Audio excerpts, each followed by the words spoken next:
अंबाबाई मंदिरातील कुंड म्हणजे मुख्यत्वे मणिकर्णिका कुंड आहे, जे मंदिराच्या उत्तरेकडील प्रवेशद्वाराजवळ आहे आणि ते एक ऐतिहासिक जलकुंड असून त्यात गाळ काढण्याचे आणि संवर्धन करण्याचे काम सुरू आहे, ज्यातून अनेक ऐतिहासिक वस्तू, मूर्ती आणि नाणी सापडली आहेत. हे कुंड पौराणिक दृष्ट्या महत्त्वाचे असून ते अंबाबाईच्या मूर्तीला स्नान घातल्यानंतरचे तीर्थ मानले जाते आणि त्याचे पुनर्जीवन करण्याचे प्रयत्न चालू आहेत. तर मी आज गेलो होतो अंबाबाई मंदिरात. या मंदिराला एकूण 4 दरवाजे आहेत: पूर्व, पश्चिम, दक्षिण आणि उत्तर.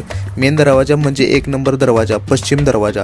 इथून आत एंट्री केल्या केल्या आपल्याला गणपती मंदिर बघायला मिळते.